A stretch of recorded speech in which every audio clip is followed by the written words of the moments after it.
Warning: this article contains spoilers for Thunderbolts asterisk Thunderbolts asterisk had Sentry's dark side, the Void, wrap up New York City in his shadows, and we now have an official response to whether Spider-Man and other Marvel Cinematic Universe heroes who operate in NYC were affected by the villain, but I find it disappointing.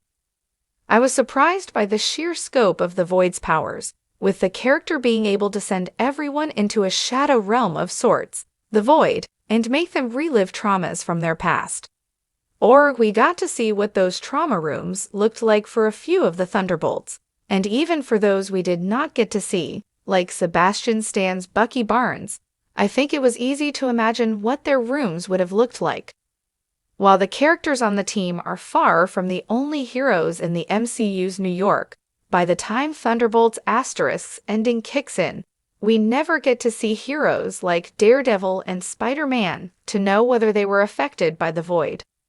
Sadly, we might never know the answer to that question.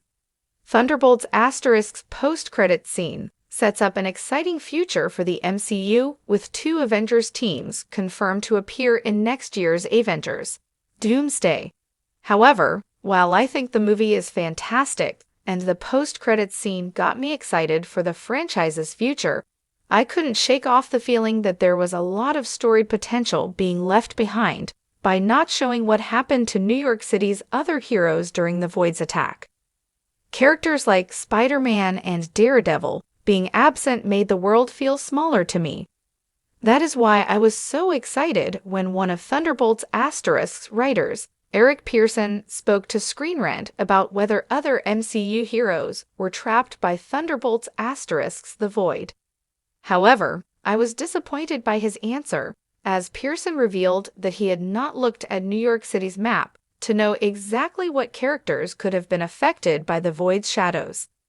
The Thunderbolts asterisk writer chose to plead the fifth. After his comments, I don't think that a possible Thunderbolts asterisk sequel or other MCU events will explain the question. Check out the full quote below. I'm going to take the fifth on that one. I haven't looked at the map closely enough of where it went. I'm not sure if it went to Bleecker Street yet, but I also think that the time of it is happening so much faster than you expect. That expansion and retraction of time is different.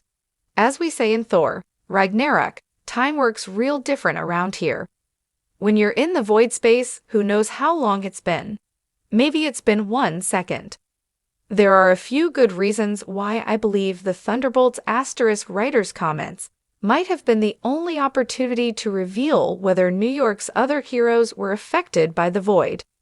There is a lot going on in the MCU right now, and even though key street-level characters like Tom Holland's Spider-Man and Charlie Cox's Daredevil have solo projects coming in 2026, I think they will be too busy with their own storylines to touch on Thunderbolts asterisk's The Void.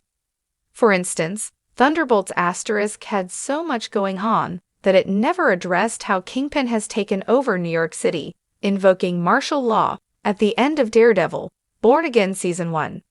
Since Daredevil will be building an army to fight back in Season 2, exploring the Void makes little sense. Spider-Man. Brand New Day has been dubbed by Tom Holland as a fresh start for the franchise. So going back to past traumas and Thunderbolts asterisk story seems a no-go.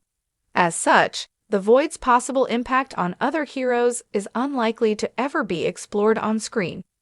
Even if it had come through the Thunderbolts asterisk writer's comments, I would have loved to at least know whether New York City's heroes were affected by the Void, and possibly even what they had to see inside their trauma rooms. Sure, it would have been cool to see due to MCU connectivity, showing that since many heroes live in NYC, others must have been affected. However, heroes like Spider-Man and Daredevil are among those with the most on-screen trauma, which is why they would have been perfect for the Void.